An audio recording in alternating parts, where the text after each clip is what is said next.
Cornwall's memory cafes, the volunteers' voices.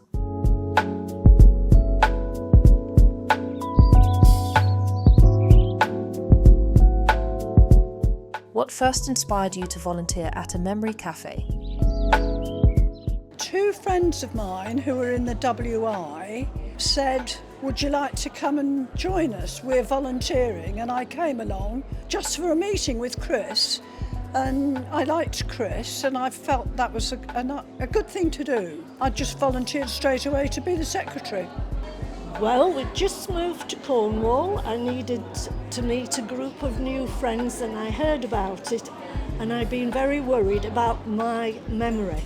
And it was invaluable because I went on a training day, and a van came and showed us exactly what it was like for people with dementia, and I realised that it wasn't that at all, it was menopausal, which put my mind at rest. But there's such a lovely group of people that, I enjoy coming. Yeah. So, and it's worthwhile. My dad had dementia, and I think I basically thought it can be quite lonely and difficult for family to be the carer. It changes your relationship with them, which is quite sad in a way, because you're more emotionally involved. So I probably came as much for the carers as I did the clients, but I love more now. My friend Christine started the Hale Memory Cafe, and I came along to help her, really, that was it. And then I eventually ended up being in the events. Head of entertainment? Yes. Our neighbour, sadly his wife became ill, and she's still in care after 8 or 9 years. But because of her, she started going to the Penzance Memory Cafe, so myself and Christine used to go there with her.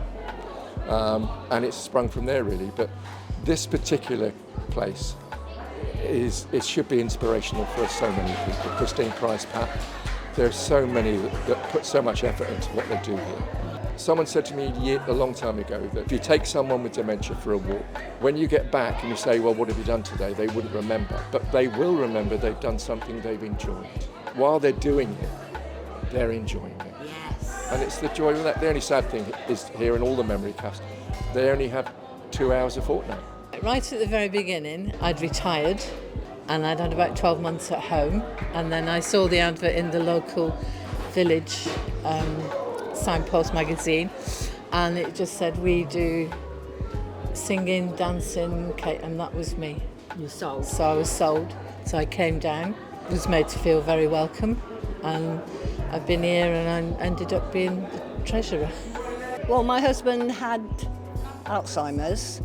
Hadn't got a clue what it was all about, never heard of it before, and somebody said about coming to the memory cafe, and I thought I'd never get him there because he's a sporty fella, and anyway my daughter and son said, oh, you'll get tea and cakes, Dad, so that's why we came, because he came for tea and cakes, but gradually as over time, he really got to like it, and it was good, and it got me out as well, And then what was it, a natural progression to become a volunteer? Yeah, when he died, he died 4 years ago yesterday.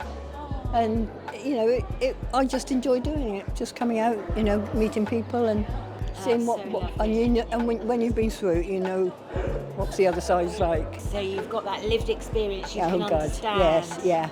When people get cross, they're not really cross, they just don't know what they're... Yeah.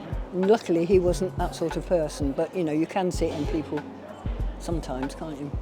At the time I volunteered at Penzance Memory Cafe and St Ives and Carbis Bay, and I realised there were a few people from Hale going to those, and there wasn't anything in Hale. Yeah. So I thought, well, there was a need. So when we started in 2017, I think we had about 15, 20 people.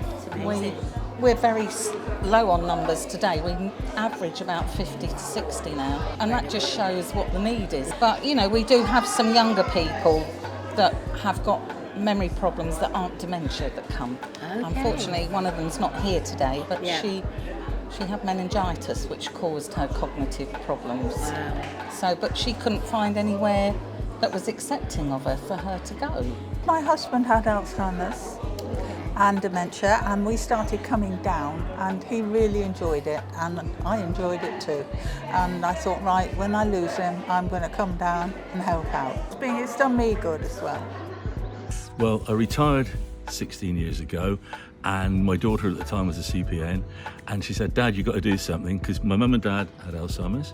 My gramp and gran in the 60s, my gramp was basically locked up in Buick Hospital, and that I can remember that to this day. I went to visit him, and he was chained to a bed. You know, in those days, they didn't know what Alzheimer's was. They just thought he'd gone mad. So that played on my mind a bit. And when Jodie said about it, I thought, yeah, I can do that. I'll do it. So got hold of Margaret Ford and Chris at the time, just started here and became one of the founders. And we've been going into 17 years now, yeah. I think it's 17 years. I think he tells me 17 years, but I've only been doing it 16. Oh, only? Yeah, I joined after the first year I brought my wife up here, who went to the clinic in Helston for dementia, early onset of dementia, and she came up here and I came up here, and as far as I was concerned, I was just bringing her. But then they go around about telling him we need some new blood on the steering committee. So Sheila said, oh, David, go on. And I said, I'm only going on if you go on. So we both came on it. And then we had a meeting straight afterwards, a committee meeting straight afterwards. And they said, well, Jodie has got a new job and she's having to do this, that and the other, so we need a secretary. And Sheila said, oh, David, do it. I was in Rotary at the time, and they were setting we're going back about 12 years, and they were setting up the memory cafes all over the place, and I just thought we needed one in Penryn. I think I was mayor at the time as well, so I with Jim, we were both in Rotary, Jim, we set up this memory cafe. My Jean was diagnosed with frontal lobe dementia, and she was taken away and put in a care home. That was in 2013. And then when we were talking about the Memory Cafe group and that, Jill and I got together and we said we should form one. You know, we just felt that with Jean being in a care home for 5 years. So, yes, certainly that's what got me straight away involved. I felt I had to be involved in something.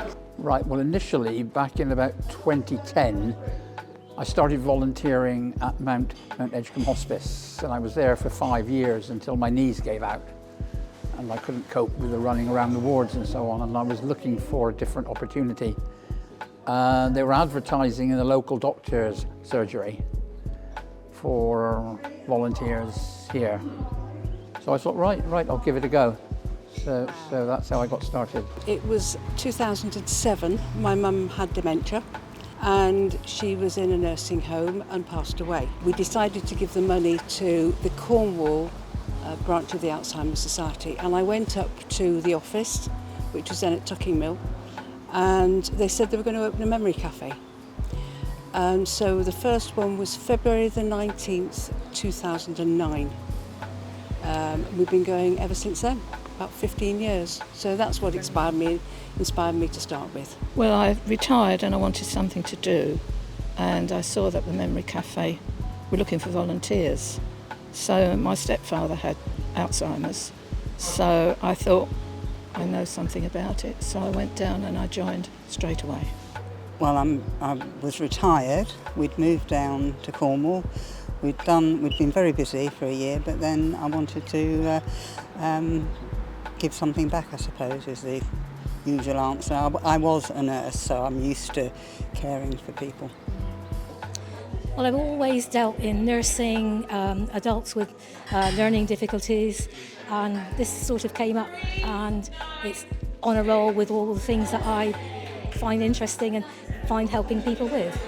I go to the Townsmen's Guild. Okay. And one day a lady came along and she was saying that they're going to want to start a memory cafe, and would any of us be volunteers? So I put my hand up because my husband had dementia. And he had died by then, but he had Lewy body dementia. So I was very involved with him and the dementia generally, really. What's your favourite thing about being a Memory Cafe volunteer? The camaraderie, definitely. I mean, you can hear the noise. It's really good.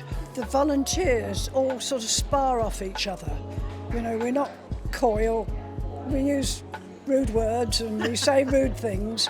No, it's lovely and free and easy. And the fact that the people who come enjoy it so much. I love chatting to people individually and, you know, the ones who've got problems and just helping them to bring back little bits of memory when you can. What it does for me, I think for my mental health, mixing, doing, seeing an end product, seeing people happy and bright, that's the payoff. Yeah. Yeah. Inventing new things for them to do and then watching them and hearing them laughing. Well, it's just meeting them.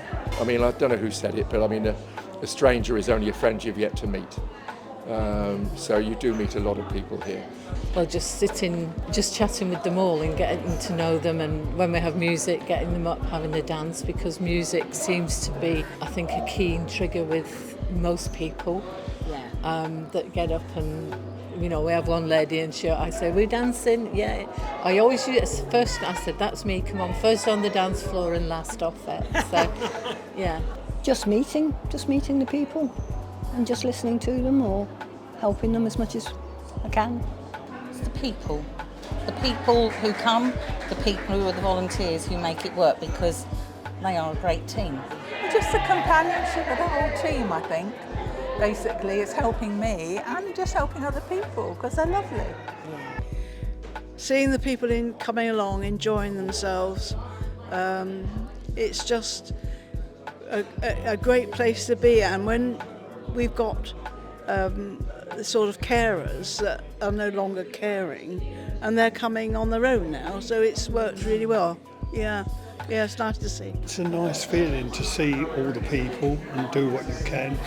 It can be a bit sad at times, in as much as that you see people and you see them gradually deteriorating. As of this year, we've lost 3, died, and 2 just can't come anymore. Well, it's meeting all these people who have reached a stage in their lives where they need support, and being able to bring a little bit into their lives.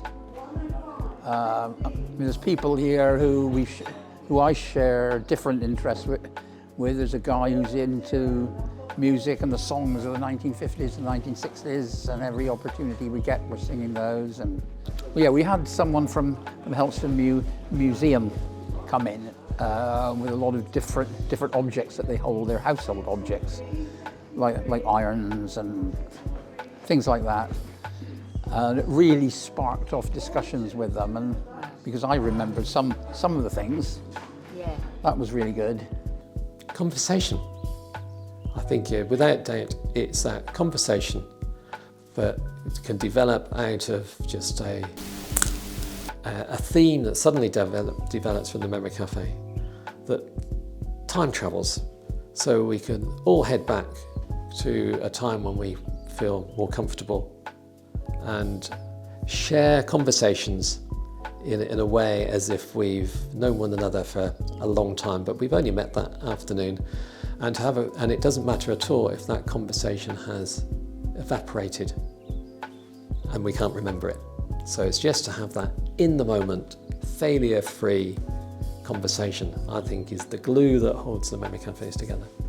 It's just see people's faces. You know, they come along, and some of them don't want to come and they get almost dragged along, but they come and they won't not come in the end. So, you know, it's just seeing people's faces. And last week we had somebody singing. We had a ukulele band. They thoroughly enjoyed it, and there were people that don't say anything or look at the ground, and they were tapping the table, even getting up and dancing. So yeah, it's just seeing people's faces. And also if you help somebody, and when they say thank you, it really is great that you've helped them. Just the social side of it, you know, and everybody is so happy. and they all love what they're doing. And especially, if I can read this bit, when you see the people with dementia and also their carers, when there's music and they love to sing, their toes are tapping and they're just happy. It's got to be the people, really. Yeah, the people are very interesting. You know, you look at them and some of them look very old, very crumbly, but a lot of them have had very interesting lives. You know, they're not just sort of old crumblies. So they're interesting to talk to. There's lots of nice people. Yeah. Great stories. Yeah, great stories. Yeah. I just think that the people seem to get so much enjoyment from it, and you know, they keep coming week after month after month after month, and you know, everybody really enjoys it, and the numbers have certainly mounted up.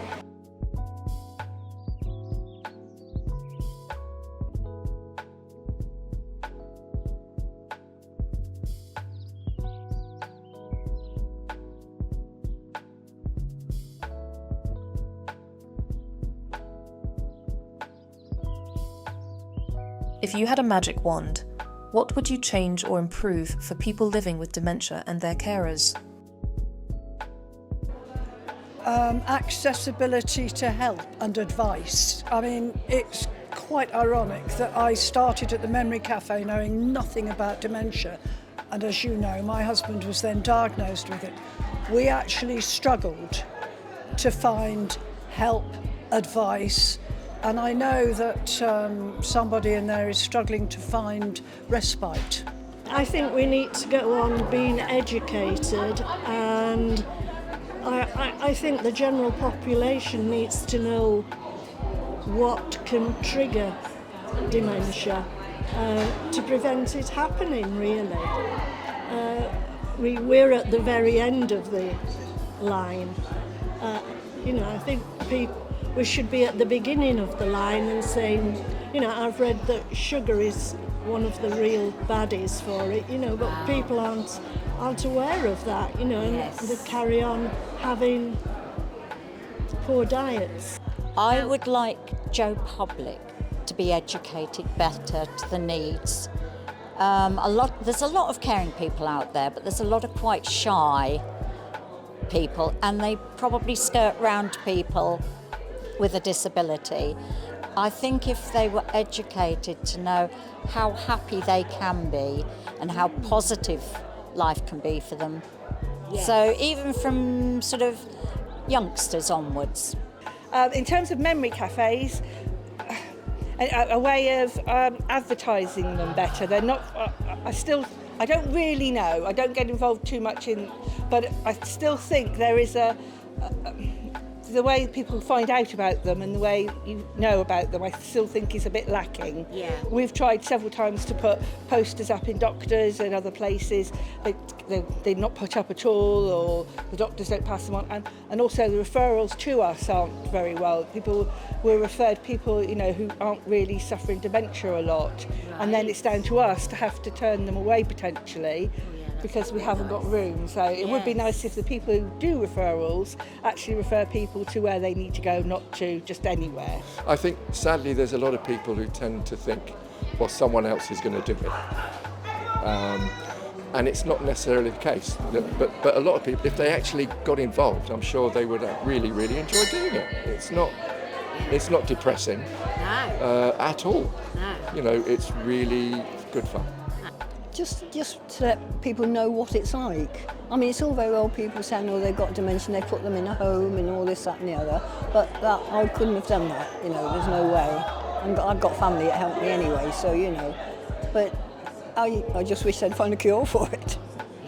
I think people, you know, like I talk to people who are desperate for respite, people who want some support, because I think in all their journeys they get to a point where it is like a mini crisis for them. They need to have that respite to be able to carry on caring. Yes. And I think it's the lack of respite and the lack of being able to get care in which is needs major looking one. at, is the major one, because they could continue caring if they had the support and just that break.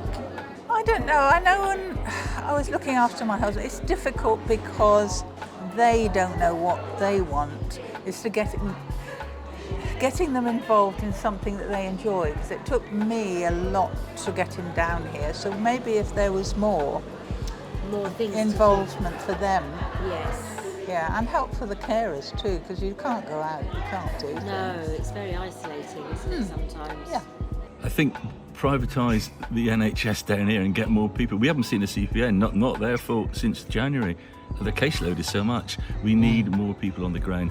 Organisations are too top heavy, and including the NHS. And we really, really need... Oh, she's coming now. Lady who's 102. We'll see her. So, yeah, I think money needs to be pumped back locally. Support-wise for this, there's not a problem. We are completely independent, as I said to you just now. The Rotary support us, 3 Rotary clubs, the Masons in town, the Town Council, and our mayor's coming today, funny enough. She visits, all the mayors visit. I can't moan, really. I can't moan. Sheila was well looked after when she became bedridden.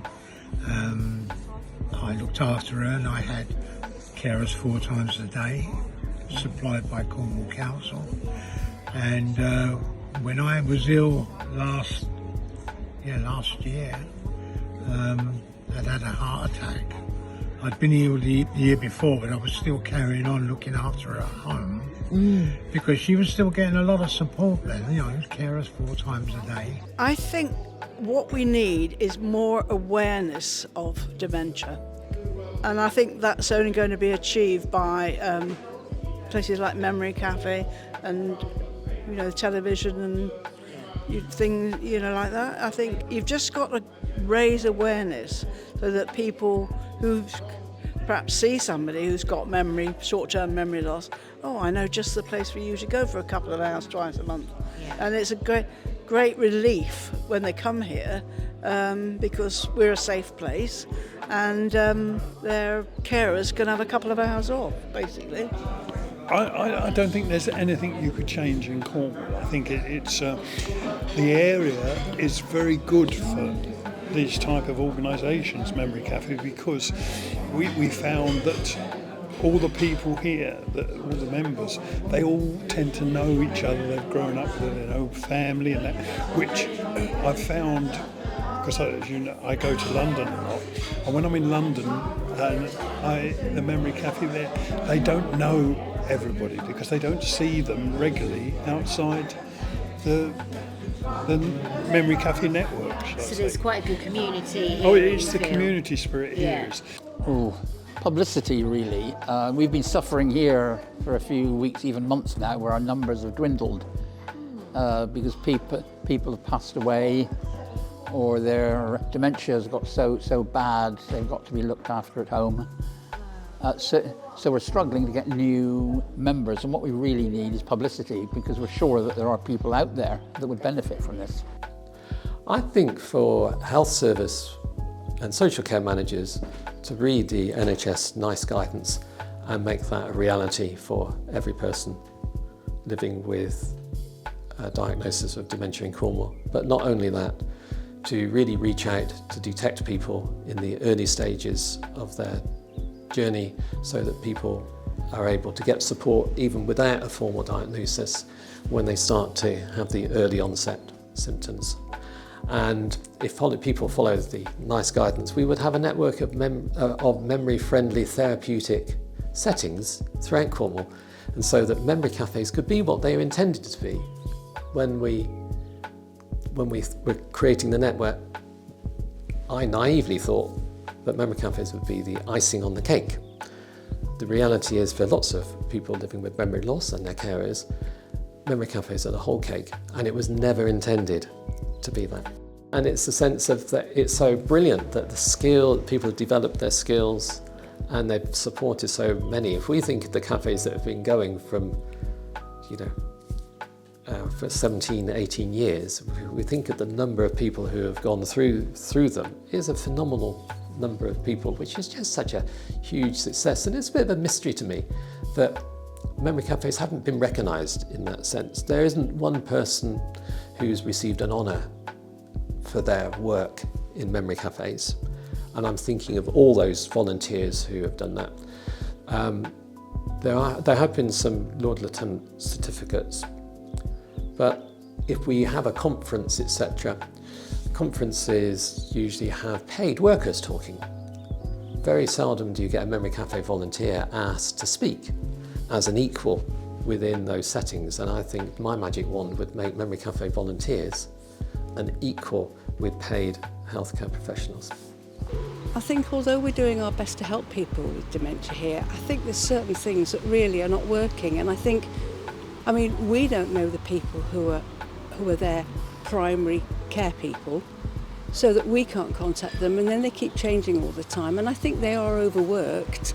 I get a bit frustrated, I have to say, with the support that some people are getting. Some people get great support, but some people are slipping through the net.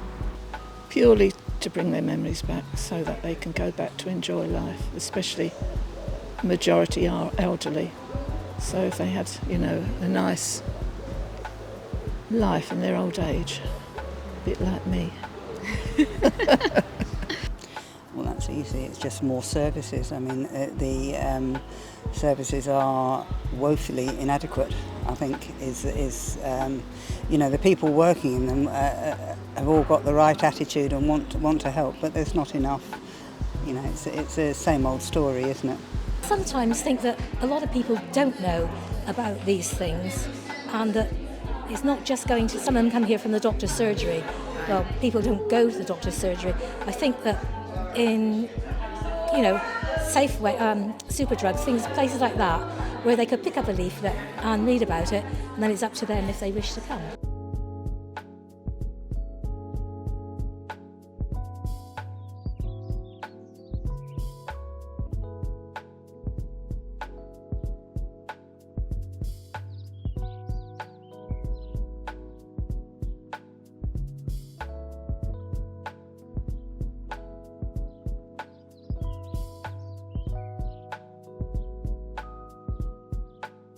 What's the funniest or most heartwarming moment you've experienced while volunteering?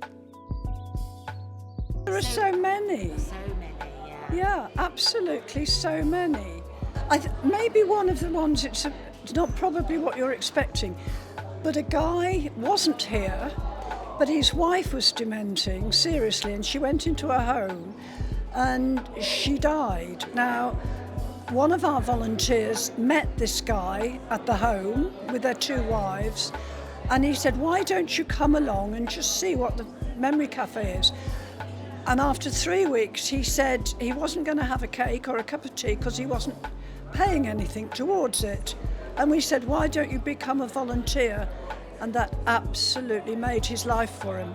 Yeah, we have lots of laughs. There are some wonderful people here, and what I love about this group is we've got one man and he can't communicate except by singing, and just to sit with him while he sings is such a joy, and it brings joy to everybody around him when he does sing.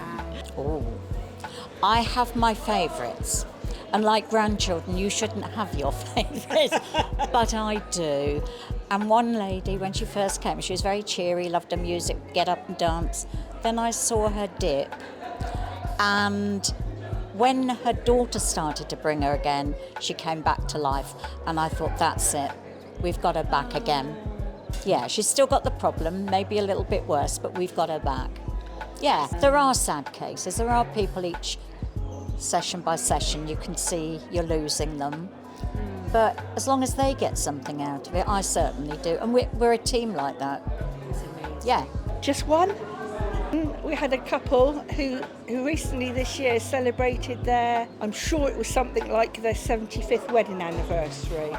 That might be a bit, it was definitely a plus 50, but I'm sure it was their 75th. A lovely little couple that come. Wow. And it's very funny because we're not sure exactly which one is the actual sufferer and which one's the carer. We think it might be a case of they're both sufferers and they're caring after each other. I remember when I used to be in the Scouts as a guy, and when my boys were in there, and we used to take them to chai ponds quite a bit, over at Newlyn, the old folks home. And it was really funny and comical there because the old ladies would say to some of the men there, "Don't you go telling your jokes, they're really rude, these boys are, these young scouts." And a week or two ago I told a short story. I okayed it first and it was a little bit double entendre, yeah? But there was a great applause, applause and laughter. Oh, brilliant, brilliant. There's been quite a few moments actually. You sit and talk to people and they can tell you about the previous years, the teen years, where I found that one lady was a music teacher and she used to play drums in the school band. Somebody else was a football fan from where I come from at Bolton, and he was like from nowhere, but he was a Wanderers fan. So it's just finding individual facts, I think, about everybody. The stories, yeah. And they can all tell you. You may not be able to tell you what I've had for lunch, but they can tell you about their past. And I think it's just spending time and listening to them. I mean, it's lovely meeting, it's like the lady that comes from the home, and seeing all the same faces, and they get to know you and you get to know them. But that's the nicest part, the fact that people can recognise you and you can recognise them. What is lovely is so many of them say that they've made friends while they're here, because often on a person's journey as a carer, you lose your friends. Yeah. And to have the friendship here, and then they support each other outside of the cafe, Wow. they do little coffee groups or they go to people's houses. That I think is always as good as virtually coming here, but they share coping techniques here, and they realise they're not the only ones in the world, because it can be a very lonely existence. I just enjoyed it and enjoyed him and seeing people enjoying themselves. Yeah. And getting out. I think that really is nothing specific. Well, I won't mention a name, but we had one gentleman who was my neighbour up at Trevenham came along, and still he got worse, like they do, don't they? So he used to come here with his wife, and then I would take him out of a Thursday as a bit of a treat. We'd have a penny's pie up the road here, and that's our secretary walking in, staggering in. So I used to take him for walks, and he was really into the church. So we used to visit a church. We went to Fiocc, and in the car park was this brand new Audi. I'll never forget it. And he was looking at it. Next minute, he opens the door, and he's in there. Well, you know what it's like with some of them. Once they've got a mind, they're not going to come out, are they? Well, we got him out in the end, and we went in the church, come back again, and he wanted to go in again. And when we got home to his wife, he said, "I want a red car, get rid of that black one." Sadly, he's not with us anymore, but it all went round full circle, and his wife still comes along, which is good. We have people here who have no dementia at all. They come because they like coming. They're elderly. Yeah. And some people they've come here with their partners. Their partners have died, and they still come here. Some of them regularly. So it's a mix, and they need each other as much as we need them, if you like. I think it's to see... Well, we've got today two recently widowed ladies in the group who both came here with their husbands, who both had dementia. And it's just lovely that they feel that they are come here and they're safe and they're amongst friends. A Memory Cafe volunteer talk about the Memory Cafe as somewhere that they really were scared of the idea of volunteering at. And then realising that it was a mix between the old Cornwall Society and a social activity. And to see that person blossom into such an able volunteer who could bring people together and have great conversations. The person had an engineering background, no sense of social care, but obviously just his personality. He had been socially caring all his life, and he was able to bring that together. Now the tragedy is that person themselves went through the process of Alzheimer's disease, and to be able to see that person to continue to volunteer at the cafe until really late in their challenge was really fantastic. Well, Lewis is one. I mean, he's been here for years. He's really good, and he's he's a good sort of steady person. He's hard of hearing. He's had problems with his hearing aids ever since I can remember. But he's always here, and he's always got a smile on his face, no matter what. Again, it's the music actually. You've got Alan there, the guy in the green shirt. We discovered by pure chance that we both like a particular song from the 1950s, singing the blues. And we had a lady that comes in roughly once every three or 4 months. She's a vocalist, guitarist, and she sings all of her regular songs. And Alan and I thought, well, we're going to sing our song, and we sang that particular song, and now it's part of her repertoire now. Oh, wow. I think the heartwarming moment, I can always remember a chap who's actually passed away now, but he brought his wife in the end to the cafe. She didn't want to come. She hated the thought of coming, but he dragged her along. And she finally came, and it got to the stage when he was cancelling all other appointments because he just wanted to come to cafe. So many heartwarming moments, and the majority is with the music and seeing them really enjoying themselves. We've got a gentleman here who doesn't speak much, and he didn't used to do anything. He'd sit quite happily, but now when we see him, he's singing and his foot's going, you know, and it makes such a difference, and I really feel happy, you know, seeing it. I don't know, there's so many heartwarming ones because people are often very reluctant to come. You know, they think it's, you know, a lot of old people sitting around dribbling, you know. But almost all, I think, really, not almost all, really enjoy it and like to come back. And that's heartwarming, the thought that you're providing something that people want to come to. To see people enjoying themselves in whatever form that they can enjoy themselves in, to the extent that, you know you've given them something like a day out, a cup of tea, a chat. Well, actually, unfortunately, a friend of mine has got Alzheimer's, and to see her come here, she's not here today, unfortunately, but come awake when something stirs her memory, and to see her face, it's, you feel as though you've been given £100,000 or more. She's cottoned on to something, you know. You know, the fact that people have kept coming year after year sort of speaks for itself, really, that, you know, it is certainly well used and you know, people really seem to need it.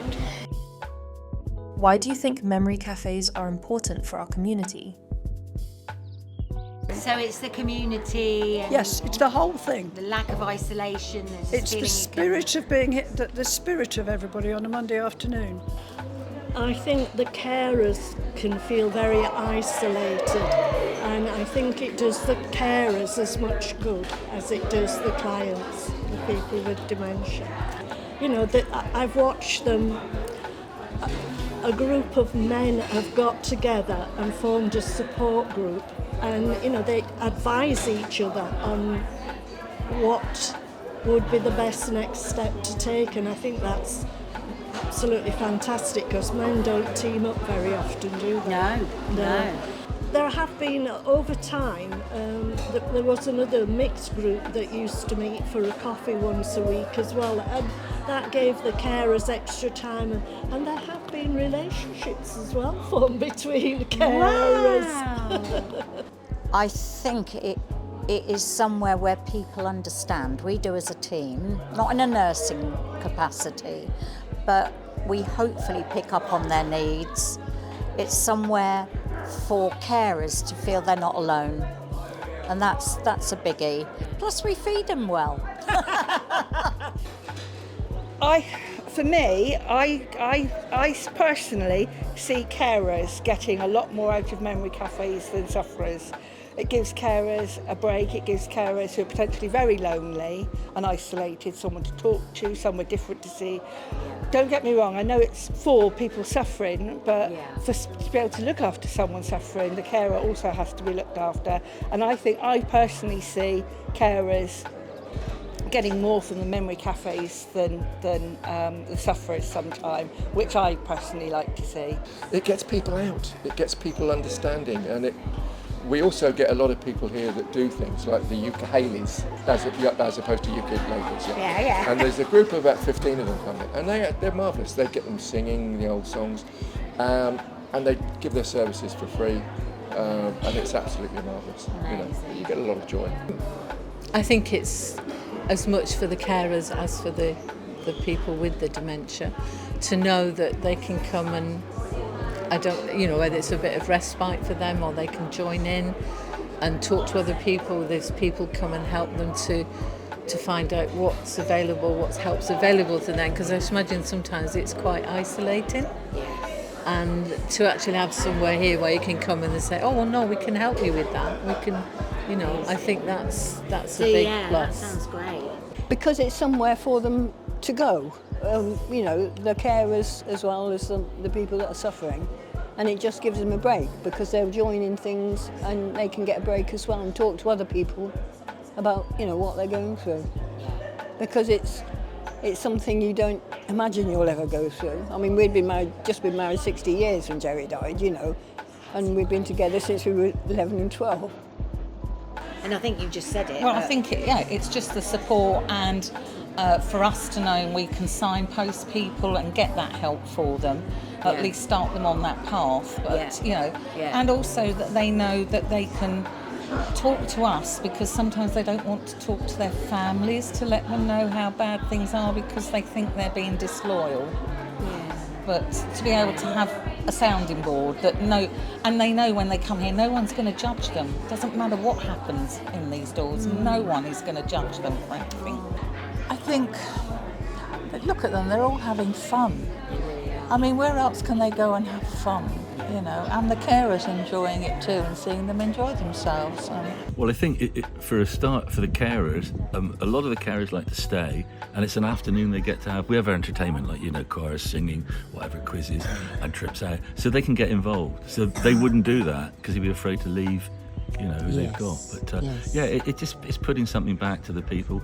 A lot of these people, they only come out of a Tuesday.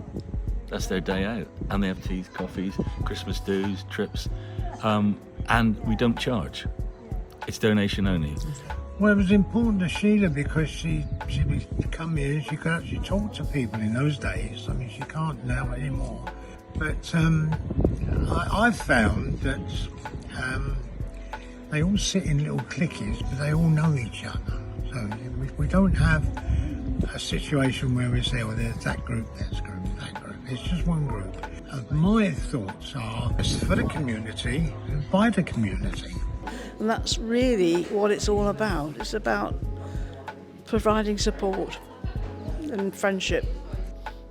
Getting out of the house, meeting like-minded people or people who've got the same problems, and the helpers that come with them, husbands and wives come together. So the helpers of the couples getting to meet the other helpers. Because there's not a lot else, I think. I think they're important because I think that it gives people something to focus on. They can get help and support. One of the volunteers in there is just putting out our books and things for the cafe that we've got, brochures and things like that, and she'll go and see people and talk to them. We're not only here for fun, well we are, but we're here for fun, laughter, but we're also here as a support.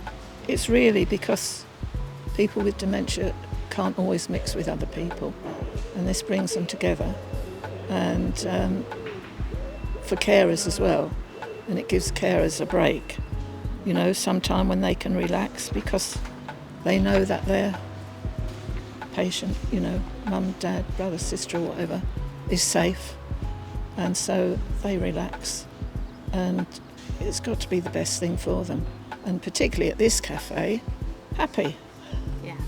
Well, it's so many people who are otherwise isolated. It's difficult for people with memory problems to go to normal sort of social events because a lot of people don't understand and won't make the adjustments necessary to include people. I think it's inclusion, everybody wants to be included, don't they? people who probably be sat at home doing nothing, or even their carers trying to find something that is rewarding for them to do, more than, yes, it's good to go for a walk, but it's also good, the more you integrate these people, the more they are likely to respond. Well, I think it's a good chance for people to get out and mix when a lot of them live on their own and, you know, don't really get as much of a social life. Yeah. And, you know, they socialise here, they meet their friends and get to know each other. And we go on trips and things, you know. They're essential for our communities on a number of levels. I think they're essential for people living with memory loss to know that there's hope. There's the hope that we can continue living with our memory losses for as long as possible, supported by our community of friends. So I think the memory cafes are essential for giving those messages of hope and places where we can share compassion and be supported, and it doesn't really matter what's happening to us on that day. If we can get to the memory cafe where we know we're guaranteed a safe haven. So it's a sense of the safe haven in the community. I think for volunteers, it's a place that they can go to know that they can make a real difference in that 2-hour opportunity they might get volunteering in a cafe. They affect people's lives in real time, in those really meaningful moments. So there's so many meaningful moments to have for the volunteers. For carers, it's a place that they can come and just relax for a couple of hours. And to hear carers say that is really humbling. When we think that 2 hours or an hour may not seem much to us in our busy lives, but it's the sense of to only have 2 hours in every couple of weeks where you know you can relax because somebody else is engaged in a conversation. That's a remarkable thing, and it's a place where people can come for advice and guidance and to have help to navigate our health and social care system. So I think they're essential for carers. And there's this other group of people that come to memory cafes. It's people without a formal diagnosis. It's people living with other long-term health conditions that are having an impact on their memories. And it gives them the sense of having support to be able to live well with their memory loss connected with their long-term condition, and knowing that they're contributing. So they're coming along really as pseudo-volunteers and helping the conversation. So I think within that mix we've got that group of, 4 main groups of people who attend memory cafes, but we also have visitors who come along to see what a memory cafe is like, but we also have other people who come along from organisations to help. So in some places you'll have organisations like Rotary that will come and just do some on a regular basis. So it may not be the same person you see each time, but they're doing this as reach out. So it's helping outreach, so it's helping them with their outreach work. And I think for the community generally, they know that if they need to go somewhere for advice and guidance, the memory cafe is always going to be there in this case, every second and fourth Saturday. So I think that's what the memory cafes do for their communities. My name is Piper, I'm 8 years old and my mummy is a dementia advisor. That means she helps people with dementia and she's really kind. I love making things, especially badges, so I made some lovely badges for the lovely volunteers. It's to say a big thank you for everything you do. I hope you like them and remember they were made with lots of love.